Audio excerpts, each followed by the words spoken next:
I drag you guys back down into the basics. No, this is an important conversation. All right, E for marketwizards.com and eminywizard.com. And it is the 11th of April, 2019, coming to the end of the IB. We've had a range type trade for now. Reminding traders to use risk capital. Please understand this is a business, but it does have risks like any business. All right, the question on the table basically has become, do I chase third time through trades? Do I take range type trading? Everybody has to answer that question for themselves. And the bottom line we have suggested is that if you can earn your 4 points a day, even 2 points a day per contract, you're ahead of the game, because it's a part-time business at least, and depending on your needs, could be more than that, especially when you consider the size of your account is important, because then scalability comes into play. So I believe that's the most important thing you can do, is say, where can I get in with the least amount of risk to earn my couple of points? And there are many ways to do that, including one shot. If you're a gambler, you put it all on, I love this trade and I'm taking that because I think it's a high odds trade. And you're done if you guess correctly. Another is to don't bet the farm on any one trade. Take a more modest approach and try to catch a couple of those a day. So at any moment in time, if you're using roughly 2 to 3 points stop, and your target is 2 to 3 points, then for example at 90, and you're never going to get the last tick, remind yourself of that. That's why it is a hard business, because you want that last tick. But let's just say that you got in at 90, your stop is back here 2 points, or up here is your target. So at any moment in time, you always have that type of a relationship. And if you have more contracts, some people like to go all in one spot. Other people say, look, I think it's going to hold someplace here between this 92 and 88. And I'm going to try to buy in here and hope I'm right and get a few points. And as it moves up, I'm going to move my stop and I'm going to take some profits. The same goes true at the other end. You got a double top up there. We talked about this type of a range earlier. And I'd said, make sure you're paid coming into those 96s on the way down if you're shorting. So, and you know that you've got a couple of points resistance behind you up here where you could be wrong. And you say, okay, I was wrong. So the real factor then becomes not just the travel range, but what do you have on for a position? And that's the thing that rarely will get kicked around. Everybody on Twitter loves to say, this is my target, this is this. This is my resistance. But what about your size? What about your position? How, what is the amount of your capital you're willing to put in on any one trade? And I suggest if you want to be around for a while, it should be relatively conservative. So that's a function of your capital. And if you're going to play, the game that a lot of newbies play, which is maximize my experience, they're the ones that get the margin calls, because they're open for to use a $5,000 account and use $500 margin, when in fact you're going to think a lot more defensively. You want to stay in the game. So your 2 points really comes in, what are my high odds trades? We have taught things like double tops, things like half gap and gap trades. We have taught, these type of ideas about range trading. So you buy the bottoms and you sell the tops. And then as time evolves, then the breakout trades may come. Look how much time we spent yesterday. And then all of a sudden we get the breakout. We've spent a lot of time. We're doing that same thing right now. That was our third time through. Yeah, and we're doing the same thing now, only it's upside down. right? So round numbers, remember that 90.75 that we had, that 91 area we said was going to be important? Uh-huh. So that comes back down in here, and we said, all right, let's consider this 82 area, important area. Let's figure 82s, 92s, that kind of thing. You're always going to overlap just a hair, but that was the range. Then we get the breakout. So now we're up here, and we're doing just the opposite. We're doing the range trading up in here now. And that's the way the market loves to move, loves to confuse traders because everybody thinks it's just a one-way plunge and that's that. And we base and we base, and then we get back and we get this. Actually, right back here, we said was really a pretty good key right there. Right? 1, 2, 3. And now we're up here and we're still range trading. Everybody now, Charlie loves the long, right? Charlie doesn't want to buy. When I say, I think down here that this 78 is supportive, I think we're coming up and we're going to go try to get up and challenge the highs again. Charlie said, no, we're going down, right? Now Charlie gets beat. Wrong way, Charlie. And now today he said, okay, I was wrong. So today I'm going to buy and I'm going up here. And Charlie's chomping at the bit up here early. And all of a sudden, oh my God, I got beat again. I was Charlie earlier.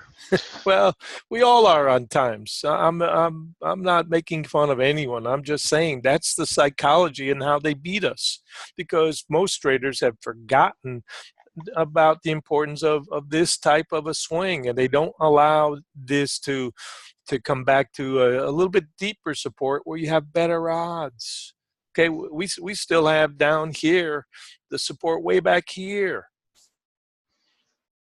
And most traders won't want to, wait for that. But that would be a better buy than any place up here in terms of safety, in terms of a risk and reward idea in a range. That's what I used to look for, the deep supply, the deep demand, and Right. you just have to wait so long for those to happen. Well, like I said, this is like working at Walmart sometimes, It really is. It's, come on. I don't mind. No, but that's the point. You need to be patient. Everybody wants to get it done fast, fast, fast, and so they'll put on more contracts than they should, and then they get themselves in trouble. That's why I keep saying spread your trades out throughout the day. Don't have to do everything at one time. Do something IB, do something usually not at lunch, do something in the afternoon, goodbye. And you can pick any time. You can work after hours. You could go play golf and come in and play after 6 o'clock. That's the beauty of a home-based business like this. So I'm just trying to show what I believe are the holes that need to be filled, and you really can see them better on the RTH charts, right? You can see them on that other chart That's today. what I have to get used to looking at those RTA charts. I got one set up. I'm going to pull it up now. So this is just articulating this range that has not been auctioned. We still have some rising moving averages pushing. There's a 10-minute chart, a little bit more depth to it. If you want to see the rotations a little bit faster, use your 5. But we know until we break this 90 area on a 10-minute basis, which is starting to become a power chart, that this is supportive. Okay, in order to set up that half this gap. is resistance. In order to set up that half gap, you got to look at this RTH. You have to, because that's how you see the gaps. Yes, that's a safe trade. All right, and we still down here. You still haven't even closed this gap. People forget things like this.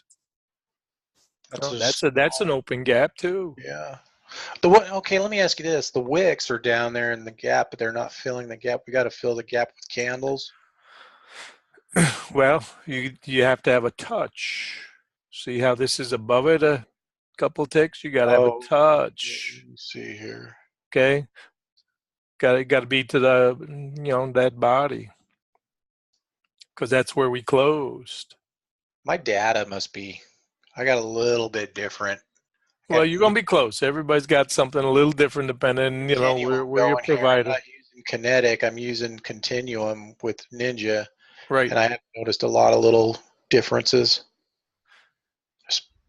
Well, I'm showing you mine and yours. However you are trading it, you're welcome to make your own adjustments. Some guys have to adjust the widget for time because they're in Australia or California or whatever. So, that's the personalizing of this. The Yeah, we'll play concepts with that it. we're teaching are going to be relevant to no matter what your data is, it's still going to be the concept relative to what I'm teaching. I'm not. There's nothing wrong with what you're saying. I know I have some kind of small data issue with the way it's delivered to this screen, and it's inconsistent on real small details. Nothing major, Right.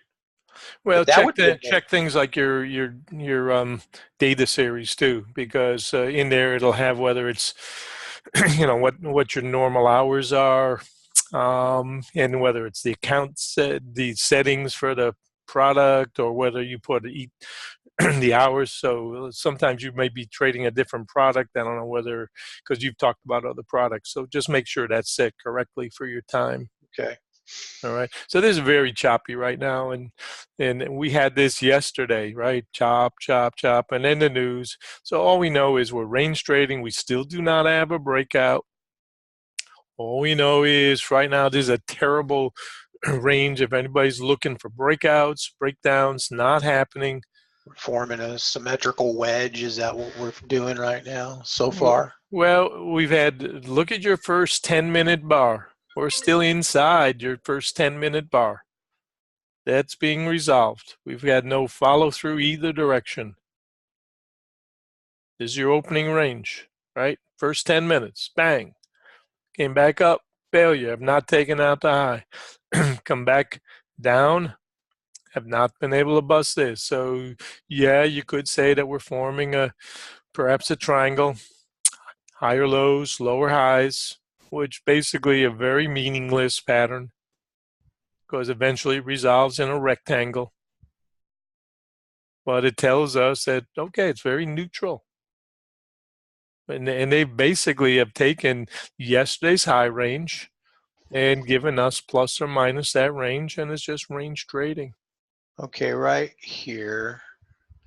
We know Don't we're try gonna to overanalyze it. There's some days when the market makes complete sense, other days when you're just overthinking it. And right now, I believe you're overthinking it. We know we have this range from the breakout that's intact. We know that's the overnight range, and until we break that, all you have is range trading.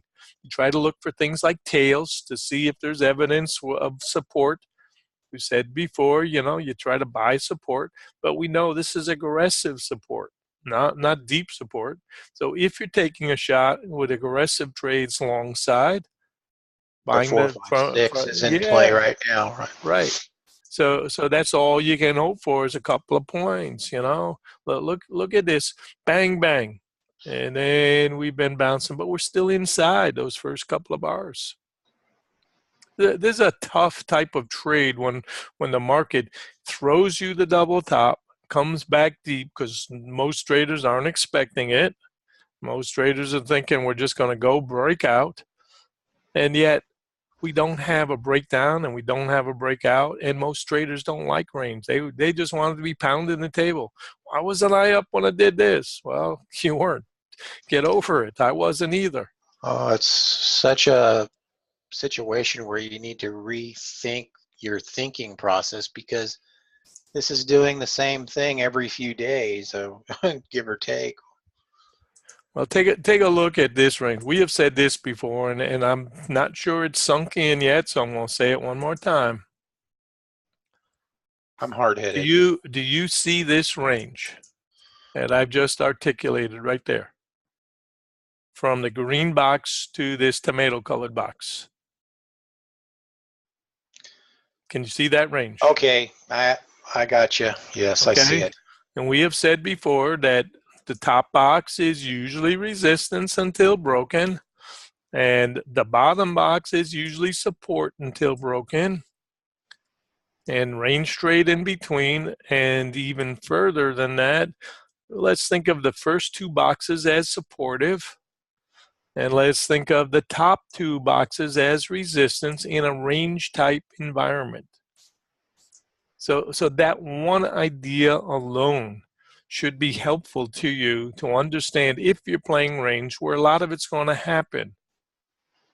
And if you use that idea in a range day, it will help you. If you fight it and try to always be playing for the breakout or the breakdown, then you're going to get, you're going to get beat a lot. That's shooting from the hip. This is a total plan for the day right there. Yeah. And we know and expect Strategy. eventually one of those are going to break. We don't know which one. Nobody does. So in the meantime, this is what I said earlier. The shekels are made intraday range type trading, and all you're trying to do is put the odds in your favor. So the closer to this bottom box over here that you buy, the better your odds inside a range type day. And the closer you are to the top in your cells, the better your odds to come back. And you don't have to catch both sides. All you're looking for is catch one or two trades and get it right and put something in your pocket. Remember before when this thing was starting to move up here and I said, make sure you're paid up here, all right? That 97, 98 area, bang, and it came right back down. So that's the way I think in a range type environment, which I believe we're in right now as the market's trying to build a little base. I think the same way, but I don't know why I'm making it so tough. Because you think don't the have same the way when you're a experience. supply and demand trader, you're on the same wavelength as that. No, you're not trading obviously the range, but you basically are without knowing it. Right. And we try to use the moving averages to help us say, does that make sense timing wise? Does that make sense for a potential support? Because realistically, that's part of trading is the timing. It's everything in the business, your timing. I mean, you could be saying, I'm playing a range at from 99 to 91. That's the inside range, and you could be buying 99s, and you could be selling 91s, and you're gonna get clobbered. But if you're playing an inside type range where you're always looking to come back towards the middle, until proven, because don't forget, double tops happen and double bottoms happen before the third time through. A lot of Let me traders miss that. let me Okay, tell you this. so this has to happen first. You have to get this normally, even if it was a point higher. I'd consider it a double top. All right. Anybody that is long side right now, we are attempting to test that 97 to 98 one more time, and I'm reminding you of the importance. First of all, 97 area, and then the 98. They're both relevant today. Very relevant. So if you're long side and you are pushing and trying to off of that 10-minute chart that we showed, stops up right here and trail. Great trade if you got it.